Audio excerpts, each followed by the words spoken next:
कारगिल युद्धात देशासाठी प्राण देणाऱ्या जवानांच्या नावावर मुंबईत 31 मजली इमारत उभी राहते. पण त्या घरांच्या चाव्या शहीदांच्या घराच्या हातात नाहीत, तर राजकारणी, IAS अधिकारी आणि सत्तेधाऱ्यांच्या हातात होत्या.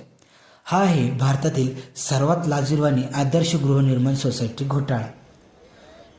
2000 साली मुंबईच्या कोलंबो भागात एक योजना सुरू करण्यात आली.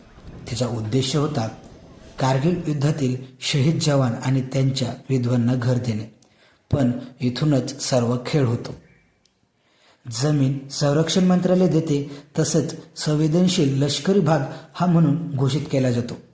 परवानगी फक्त 6 मजल्याची असताना इथे प्रत्यक्षात इमारत ही 31 मजली उभारली जाते.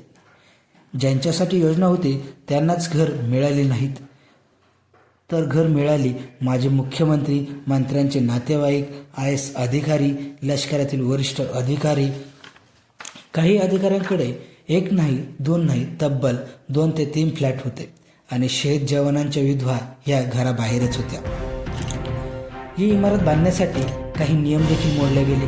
कोस्टल रेझोल्यूशनचा झोन हा नियम, पर्यावरण संरक्षणाचा नियम, संरक्षण सुरक्षेचा नियम, नगर रचनाचे कायदे हे देखील मोडण्यात आले.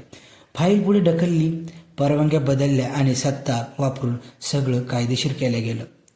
या घोटाळ्यामुळे महाराष्ट्र हादरून गेला. माजी मुख्यमंत्री अशोक चव्हाण यांना राजीनामा द्यावा लागला. अनेक IAS अधिकारी, लष्करातील वरिष्ठ अधिकारी हे देखील यात सामील होते. न्यायालयाचा निकाल लागला. 17 जुलै 2016 रोजी मुंबई उच्च न्यायालयाने आदर्श इमारत पाडायचा आदेश दिला. न्यायालयातील सुनावणीनंतर प्रश्न राहतो, शहीदांना न्याय मिळाला का?